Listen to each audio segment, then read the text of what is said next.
So some circuits are not parallel circuits and they're not series circuits. They are a combination of both. And so a lot of times these are called combination circuits. This shows one here. I apologize, there's some weird symbols here, but these are supposed to be ohms. There we go. So what we have here is if you were going to follow an electron's path through this circuit, we would come to this point and there would be a break in the circuit. There would be two paths. And so it seems sort of like there's parallel, like it's a parallel circuit. Currents would go like this. But then they come back together and then all of the current must go through that 3 ohm resistor. And so that's sort of like a series idea where all of the current is flowing through a certain point. So this is a combination of series and parallel. What we want to do here is to kind of look at this again from the perspective of the battery and you know, kind of what do we see here? Well, there is a branch, a section that is in parallel, the 10 ohms and the 15 ohms. And so to find the equivalent resistance, we will do parallel rules for that portion of the circuit. So we do 1 over 10 plus 1 over 15, and then once we got that answer in our calculator, we would flip it over and you would get 6 ohms here. But that's not the whole circuit, that's just this section of the circuit here. And so what we would then want to understand is that that section is connected directly to the 3 ohm resistor. So after there's a choice between these parallel parts, all of the current flows through the 3 ohm resistor. So we would then add, using series rules, add the 3 plus the 6, and find that our equivalent resistance is 9 ohms. That's what the battery sees. It's as if there's a 9 ohm resistor taking the place of this entire circuit.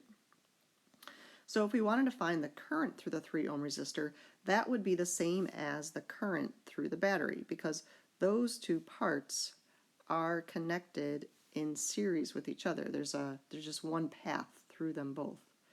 And so what we're going to do is find the current here through the battery by looking at the battery voltage divided by the equivalent resistance. So that would be 18 volts divided by 9 ohms.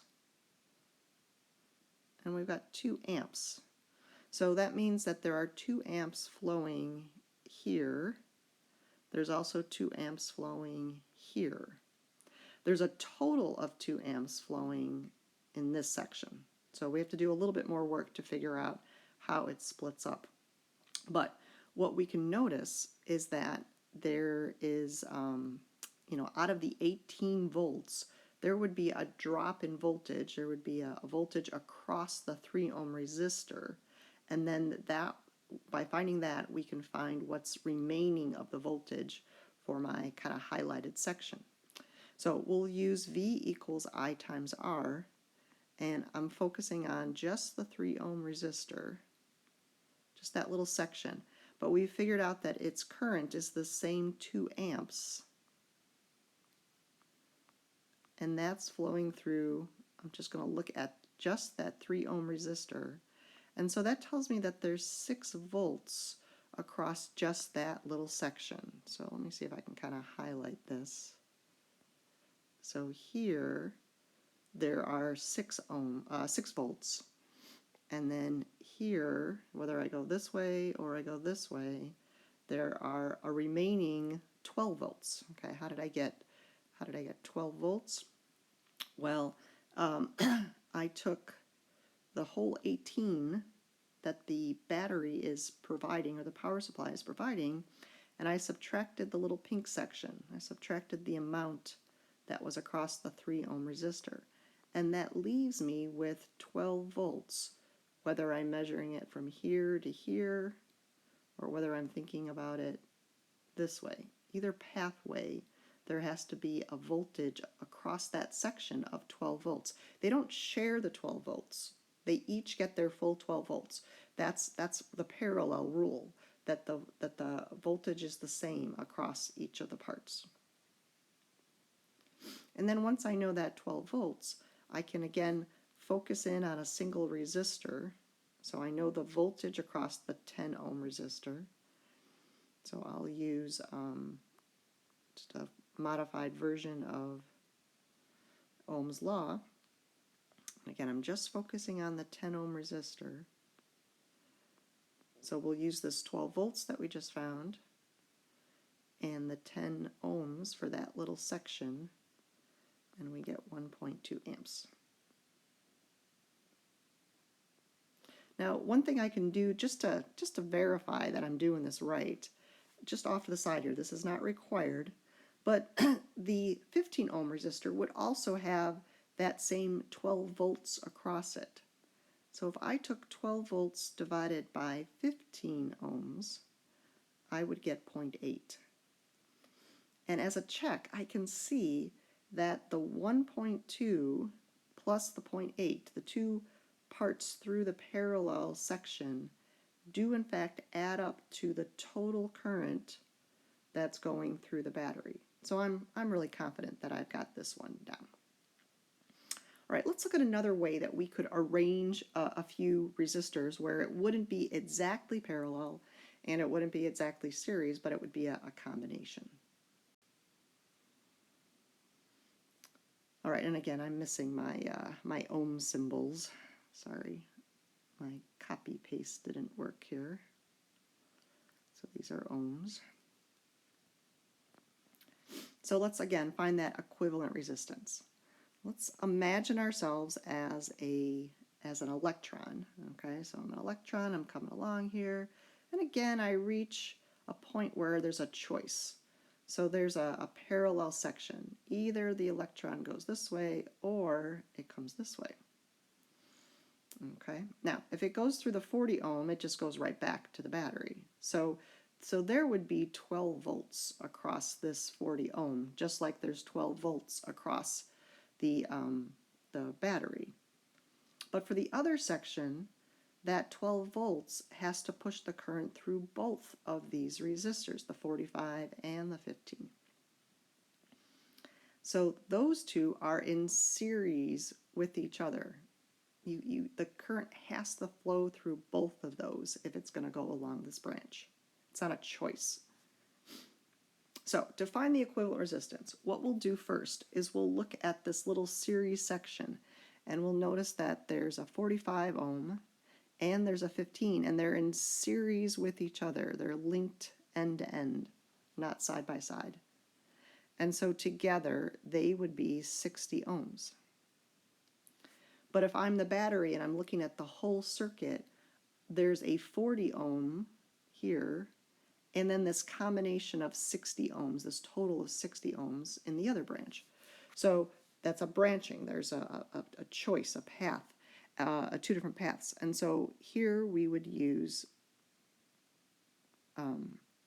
parallel ideas. So 1 over 60 plus 1 over 40, we'd figure that out, and then we'd flip it over.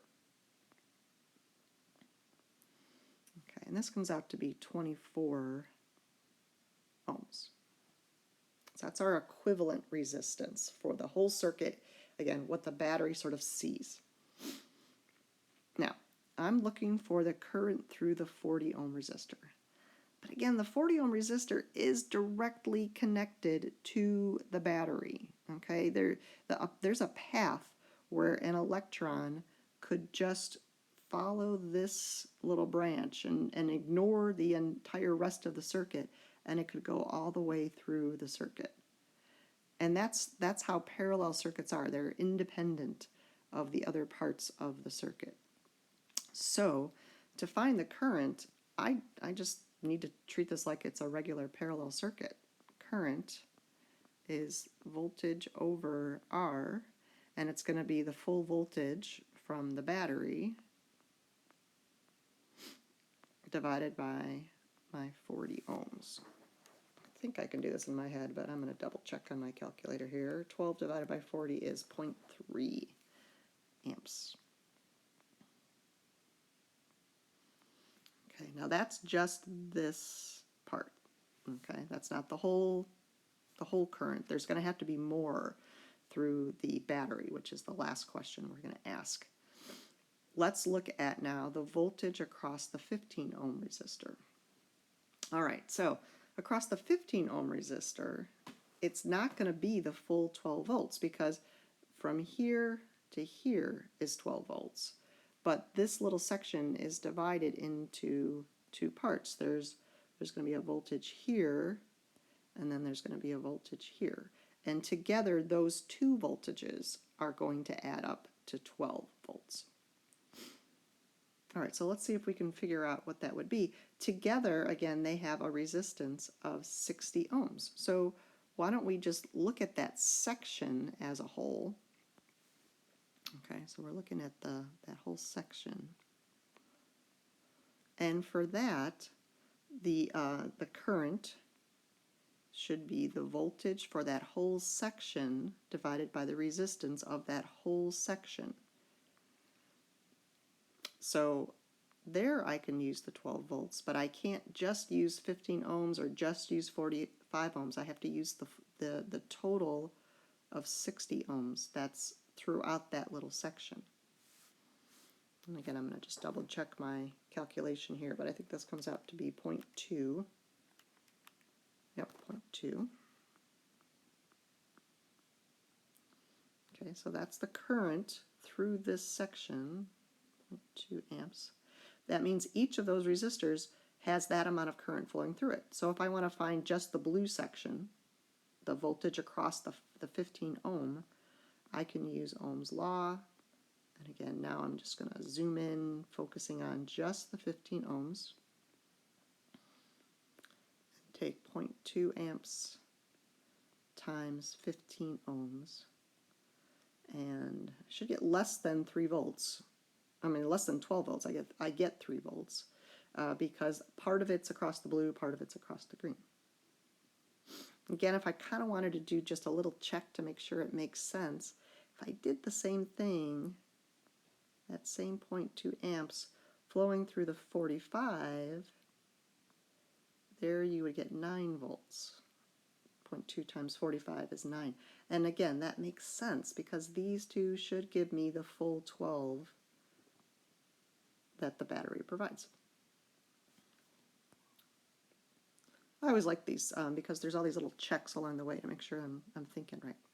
All right, last thing, calculate the current flowing through the 12-volt battery. All right, couple ways we could do this. Let's do it here this way. We just figured out that there was 0.3 amps through the first branch and there was 0.2 amps through the second branch. So a rule we know for parallel circuits is that the currents have to add up. So we really just should be able to add 0.3 plus 0.2, and that would give us our 0.5 amps. Okay, so those are all of our answers here. There is another way to do it, and again, another kind of check that you could do there, because the current in a battery, through a battery, is always going to be the battery voltage divided by the equivalent.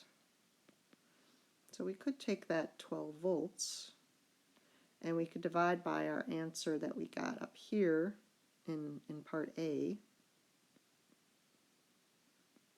and we could find that this is 0.5 amps. Now that would have been another way to find the answer to C. We could have answered D first and then subtracted to find the 0.2. So there's different ways of definitely thinking through these problems. When you write your solutions out, make sure that it's kind of clear. Maybe include some words within why you're doing what you're doing so that, that people can understand your thoughts. That's it.